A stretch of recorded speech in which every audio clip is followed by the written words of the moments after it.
Alors, on continue notre travail sur spleen et idéal. Donc, je vous disais que le spleen, c'était un mouvement de descente, c'est une tristesse, une mélancolie due au fait qu'on n'arrive plus à retrouver un idéal. Alors, on peut voir, par exemple, de façon assez simple, deux poèmes.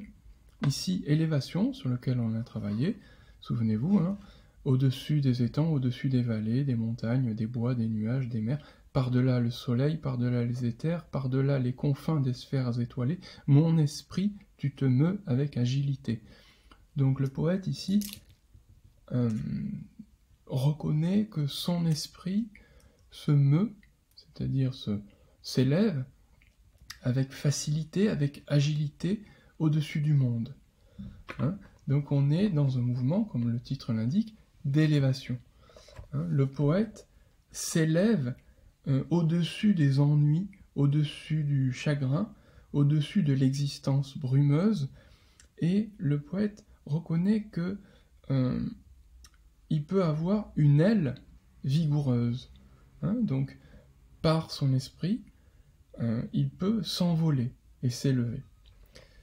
Mais un peu plus tard dans le recueil, on trouvera par exemple des poèmes comme Spleen.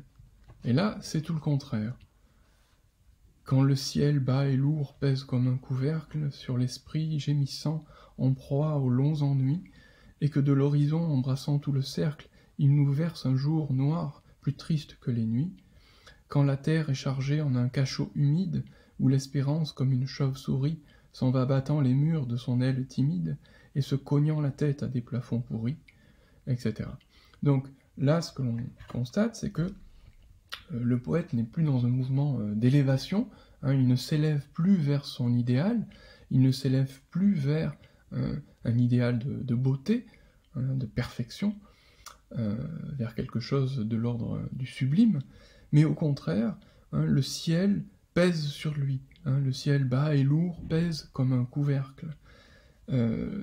L'esprit n'est plus en train de s'élever avec ses ailes, mais il est gémissant et il est la proie de l'ennui. D'accord ?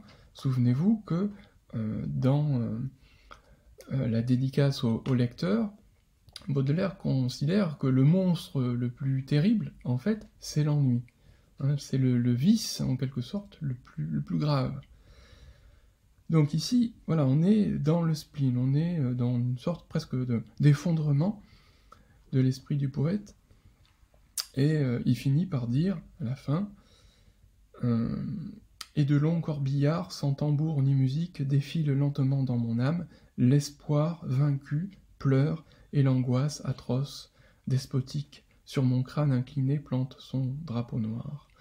Donc évidemment, c'est très sombre, mais ça montre surtout que l'espoir du poète est vaincu. Donc quel espoir ? L'espoir d'atteindre un idéal, l'espoir d'atteindre un absolu. Alors, pour faire un rapprochement avec la mythologie, on peut penser au mythe d'Icare. Alors, est-ce que ça vous dit quelque chose ? Donc, le mythe d'Icare, c'est un mythe grec. On ne va pas entrer dans les détails, mais en gros, Dédale, le père, et Icare, le fils, sont prisonniers d'un labyrinthe. Et dans ce labyrinthe, il y a un minotaure. Donc il faut s'échapper du labyrinthe. Et Dédale, qui est une sorte d'ingénieur, en quelque sorte, se dit, mais plutôt que de sortir du labyrinthe, on va s'en envoler, on va essayer de s'envoler, en fait. Et donc il va construire des ailes à son fils. Il va souder, avec de la cire, des plumes dans son dos. Et ils vont s'envoler. Ils vont s'envoler tous les deux, mais Dédale dit à son père, attention, surtout ne t'approche pas trop du soleil. Tu peux voler, mais ne t'approche pas trop du soleil. Et Icare, évidemment, fasciné par la lumière et le soleil, va s'élever, s'élever, s'élever, s'approcher du soleil, la cire va fondre, évidemment, ses ailes vont se briser, et il va tomber, et il va mourir. Et donc, symboliquement, ici, le soleil, on peut le rapprocher de la notion d'idéal, hein, de beauté absolue. Et on peut rapprocher la figure d'Icare de la figure du poète. Le poète s'élève grâce à son esprit, mais au bout d'un moment, il n'arrive plus à s'élever, il n'arrive plus à, comment dire, se rapprocher de son idéal, et il y a un moment où il y a une chute. Donc le destin de Baudelaire, en quelque sorte, on pourrait le rapprocher du destin d'Icare. L'amour que Baudelaire a pour la beauté, c'est un amour qui l'a brûlé, en quelque sorte. Hein, c'est un amour qui lui a été fatal. Pourquoi? Mais parce que la quête de la beauté, c'est quelque chose d'extrêmement difficile dans tous les arts, que ce soit en poésie ou ailleurs, ou en peinture. Et donc cette quête de la beauté, c'est quelque chose qui peut être fatal. Alors on le voit dans deux poèmes. Voilà. Un premier poème qui s'appelle « La beauté ». Alors on va pas l'analyser en détail, mais je vous montre deux, trois choses. Je suis belle, donc c'est la beauté qui parle. Je suis belle, ô mortel, comme un rêve de pierre, et mon sein, où chacun s'est meurtri tour à tour, est fait pour inspirer au poète un amour éternel et muet, ainsi que la matière. Donc on voit que il y a un amour de la beauté. Hein, le poète est amoureux de la beauté. Sauf que la beauté est tellement inaccessible que le poète va se meurtrir. Hein, il va se meurtrir, il va s'abîmer, il va se blesser. D'accord ? Et mon sein, où chacun s'est meurtri tour à tour, est fait pour inspirer au poète un amour éternel. Un peu plus loin, le poète dit les poètes, devant mes grandes attitudes, consumeront leurs jours en d'austères études. Donc les poètes vont se brûler, hein, se consumer, c'est se brûler, au sens premier et aussi au sens métaphorique. Donc les poètes vont se consumer en d'austères études, c'est-à-dire qu'ils vont passer toute leur vie à étudier la beauté. Et ils vont se brûler les ailes, comme Icare, hein, et comme Baudelaire lui-même.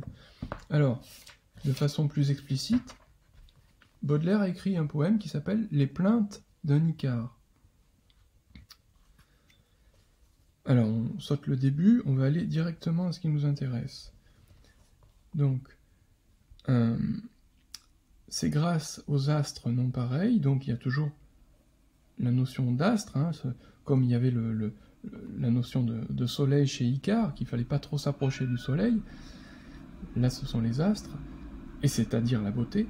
Donc, c'est grâce aux astres non pareils que tout au fond du ciel flamboie, que mes yeux consumés ne voient que des souvenirs de soleil. Donc, les yeux du poète se sont consumés, c'est-à-dire qu'il s'est rendu aveugle.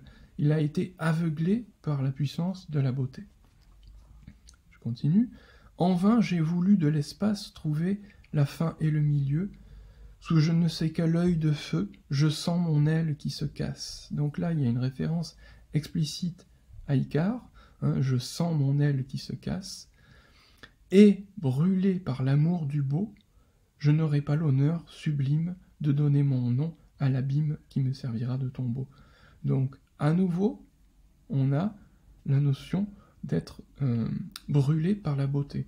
Tout à l'heure, c'était consumé, hein, les artistes et les poètes se consumaient devant la beauté, en étudiant à l'infini la beauté. Et là, le poète nous dit qu'il a été brûlé par l'amour du beau. Donc, voilà, Baudelaire, c'est un poète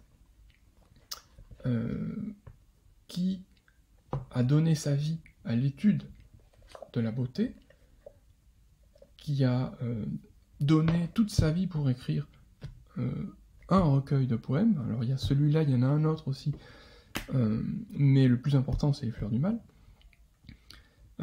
C'était aussi Baudelaire un amateur d'art, enfin un grand connaisseur d'art plutôt, qui avait l'habitude de se balader au Louvre, et en fait c'était aussi un écrivain de critique d'art, hein, c'était aussi un critique d'art, un fin connaisseur de la peinture.